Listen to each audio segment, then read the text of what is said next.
I think I just want to delve a bit deeper into what it was like for you having immunotherapy treatment with the obvious implications I've described already and its repercussions for you. So talk me through, what was the experience like for you? I was fortunate to get onto this clinical trial and was given a very comprehensive brief, written brief on all that was going to happen. And I think, like most people who are given data or have ever eaten a paracetamol tablet, there's a big leaflet inside that you never read because you think nothing like that is ever going to happen to me. Whilst obviously now, some 4 years or so later, I'm very happy with the way things have turned out. I assumed that I'd get the stuff, it would either work or it wouldn't, and then I'd be merrily on my way, and things didn't quite turn out that way. No. When you assumed you'd get the stuff and see what happened, I think I've got this real thing that we give so much information initially, it is difficult for you to take it all on board, and perhaps you don't want to even at that point. Did you think I will just have to put up with whatever it throws at me? Or I don't think I was fearful of the consequences of the treatment because, I mean, whatever they were, if it worked, it was going to be an awful lot better than the alternative. Because I'd never had an allergic reaction to any drugs before, I didn't really expect to be hit with the side effects that I did have. And I also think that having read the brief which said the treatment would come in 4 doses 3 weeks apart, to only actually get 2 doses was quite a setback mentally for me, because I assumed that because I had the violent reaction I did have, that I'd probably miss my chance because I didn't get the full course of treatment. So tell me, when it hit you, what happened? The first indication we had that things could go a little bit awry was when, during my second infusion with the chemicals, I developed wriggle and ended up sitting in the chair shaking uncontrollably, and that had to be controlled with drugs before they could finish off the treatment. 7 or 8 days after that, I developed these very, very severe headaches, which was unusual for me. And my wife, who's got a nursing background, said this isn't right. And I rang the number I'd been given, was admitted to the Mayos ward with a probable attack on my pituitary gland. The headaches were something I'd never experienced before. And it was only during that process that the clinical staff came and told me that this was probably the immunotherapy beginning to work, and my body was attacking my pituitary gland, and that's what was giving me the headache, which wasn't much of a comfort at the time because I discovered quite how important the pituitary gland is to general well-being.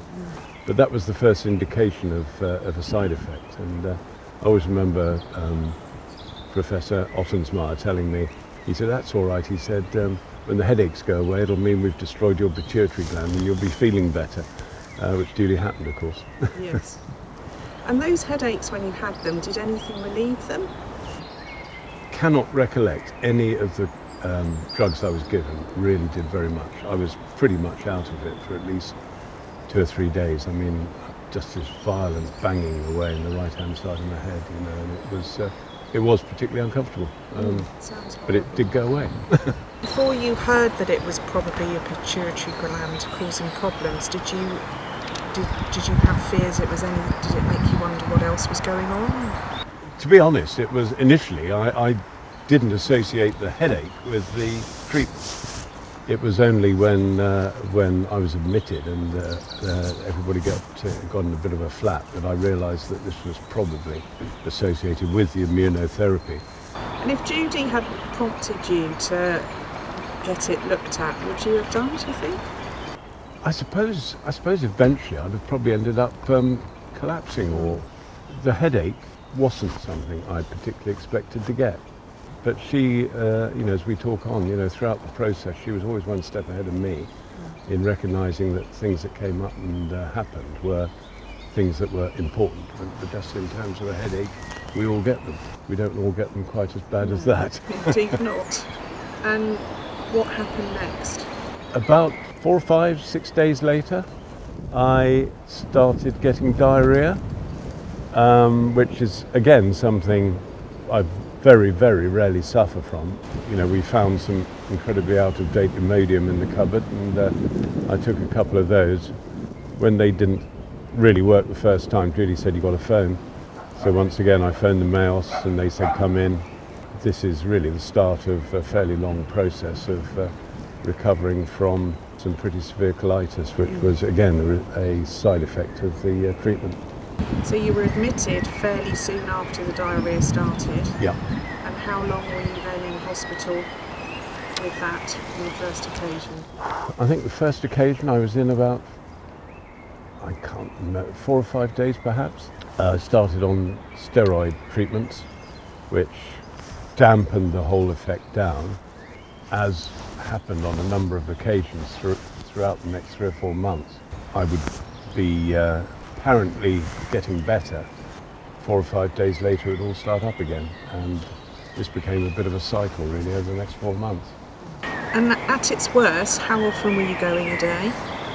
Maybe a dozen times perhaps, because it went on through the night as well. I would just be constantly going to the toilet, which made getting to the hospital to be admitted quite a challenge, because it's a 40-minute drive.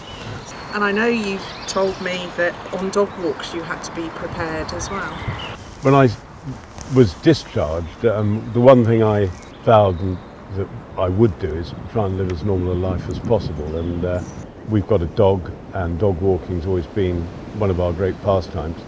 Even when the steroids started to affect my muscle tone and make me very, very weak, we still used to take the dog out, and I would slowly walk around the woods, suitably equipped with toilet paper and plastic bags, so when circumstances demanded, I could rush in behind the nearest bush, make myself comfortable, and then clean up the countryside so no one else had to suffer what I just had. So I'm not ever going to let this beat me, so I'm just going to keep going. So was that a regular event, or did you function in a just-in-case mode with dog walks? At the height of it, if you went out for a dog walk, I'd find a bush sometime on it. But because we weren't going very far, but then I wasn't going very fast. And how long did that go on for again? The diarrhea started late March 2017, and I finally got discharged late June with a bowel that would behave itself. I just then had to go and just go home on a tail off of the steroid treatment. Then the worst was over, as it were. Are there any long-term effects on your bowel, or has it returned to normal? I think I've been pretty normal. I wouldn't feel that there's anything at all wrong with my bowels now, and I just have a normal bowel movements as I always did before it all started. You've just mentioned steroids and the impact they had on you, and talked about your leg weakness. What, did they have any other fallout for you? There was certainly an effect on me mentally. I've never really been a particularly emotional person. I discovered as the time went on that I would suddenly have these bouts of, I won't say depression, but bouts of emotion. And I particularly remember one day I was sitting talking to Dr. Wheater, who was looking after me, and he was so nice. Everybody was all so nice, all the staff and the wards. I'd suddenly find myself bursting into tears at how nice everybody was, which was quite a new experience. And I couldn't understand it at first. And then Matt said, you know, steroids do that to you. You know, you shouldn't be concerned. You will find this happens. And so such it was. Helped. Oh yeah. Once I realised it wasn't just me falling off my perch or something, it was the effect of the drugs. It helped to know that that's what it was. But you described there two really big ways in which you were out of control, with your bowels potentially and emotionally feeling very labile. So that puts you in quite a vulnerable position, doesn't it? Yes, it was particularly distressing to just feel myself physically deteriorating, to be honest. That did impact me. But I mean, when I was at home, at the worst of the treatment, just getting out of a chair to go to the toilet was difficult. I mean, you just have to mentally gather yourself to literally find the energy to stand and stagger 20 yards to the loo. Yeah, it was very hard in some ways, looking back. Yes. But at the time, it's just, you know, what you had to go through. So you didn't particularly think that much of it, I don't think, in those terms, in the terms that we're discussing now. But the terms of something you had to deal with, so you dealt with it. Yes, yes. But looking back, you see the significance of it and how difficult it was. For you. Yeah, I think so. Yeah. What was the worst bit? I think the worst bit was the pituitary gland problem because it was so painful.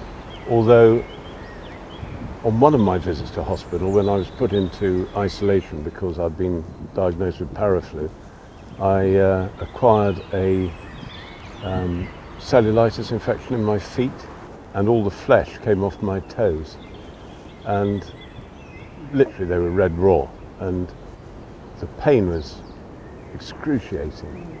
And of course, having to get up to go to the toilet every 2 or 3 hours with feet with no flesh on was extremely uncomfortable. It took a while for the medical teams to actually get on top of it. And funnily enough, one of the ways we actually eased it back to normality was bathing in salt water, which is a time-honoured remedy, which my wife suggested, but that was painful. That really was perhaps the worst bit of the lot. I was waking up in the night, just buzzing the buzzer and saying, you know, I just can't stand this, can you give me something else? And did anything help with that pain other than the salt water? Well, the salt water was really to ease the soreness, but the pain, I mean, they tried me with Oromorph, and I think it was cocodamol, which... You've always dealt with it with such a jovial but matter-of-fact recall, and you've been remarkable. When you look back, is there anything you wish had been different in terms of your understanding or preparation for what's coming? I think the thing that I didn't hoist in, the fact that getting 4 doses of the combined drug regime down you was not actually that common, and so I assumed that you needed 4 doses to be cured, and then when I only got 2, I found that a little disappointing, because I kind of assumed that my ticket had been punched at that stage, as you might say. I was told by Dr. Cridis and Dr. Wheater that they were beginning to find people who had the most adverse reactions often had the best results from the cancer treatment. But the one thing I do remember is I had a lump on the top of my sternum. It took about 4 or 5 days for the biopsy to be arranged, and this was just after I'd had the pituitary problem, and I could feel it melting. It was just going softer and softer. And when they tried to take the biopsy, there was nothing left there but mush. And then I began to think, this might just be working. Yeah, quite marvellous. And the professor was terribly excited. I'm sure he was. I can imagine him punching the air. Yeah. So in terms of your pituitary gland failing and how we've successfully destroyed that, has there been any long-term fallout for you in that respect, in terms of your hydrocortisone maintenance and impact if you're feeling unwell? Now I'm stable on the tablet regime, as long as I remember to take them, of course. It all works really well. I do occasionally forget, and my daughter persuaded me to put an alarm on my phone at 9, 1 and 1800, which works a treat as long as I'm not busy doing things. But Trudy's very good at giving me a nudge. this morning before I came out to meet you. I was rushing about doing things, and I totally forgot to take my pills until just before I left. She said, "Have you taken your pills?" Yeah. So she's a very useful citizen. And do you notice it if you do forget one? I can't say that I do, although once or twice when I've forgotten the evening dose, I suspect I tend to doze off more on the couch watching the telly than I normally would, although who knows, you know, I am 70, so. So you've mentioned on a few occasions what a stalwart Judy has been in the background, keeping an eye on you and nudging you towards the right management. If you had been on your own through this, do you think things would have been different in terms of when you would have reported side effects, how you might have approached that? Yeah, I think there's no doubt that my immediate reaction to things going wrong was, oh, it's just I've got a headache. Oh, it's just I've got a bit of diarrhea. What can I have eaten? And it's without a doubt been Judy that's said, no, this isn't right. And it would have taken me longer, almost every occasion, for me to actually ring up and say, this is happening, what should I do? And in particular, towards the end of my treatment, when my bowel problem had been solved and I was on the taper of prednisolone, and when it finished, I became more and more lethargic. I would come back and sit down for lunch and fall asleep in my chair. I just didn't realise that was getting worse and worse. And it was on a Sunday evening. Judy said, this isn't right, you know, something wrong with you. And she said, ring the Mayos and get in there. And they took a blood test measuring my cortisol levels, and the doctor told me, once they got the results back, that it was immeasurable. And she said, if you'd left it much longer, you might not have necessarily been back to bother us anymore. And that's when I started on cortisol, hydrocortisone. The endocrinologist did a trial with me stopping taking the pills, and they discovered that my endocrine glands, which is where the main tumours were, my adrenal glands, they're basically just packed up altogether, so I'm on it for life now. Is there anything else you think it would be important for us all as healthcare professionals to know, based on your experience? The treatment I had and the people at every level, on every ward, were absolutely fantastic. The little message I would deliver is perhaps to make it more clear to people starting on this, immunotherapy regime, is that not getting 4 doses isn't something to be particularly concerned about, because when I only got 2, I kind of thought I'd probably punch my ticket there, and that was it. And although Dr. Caridis and Matt Wheater kept telling me, oh yeah, but when you get the bad reactions, that's often a good sign, you tend to think they're just patting you on the head and trying to make you feel better, whereas it subsequently appears to prove that I was very lucky to come out the way I have. It's been a real privilege to be able to talk to you like this today, and I'm sure everyone else will benefit from it enormously, so thank you. Thanks, Helen, and thank everybody who made it possible.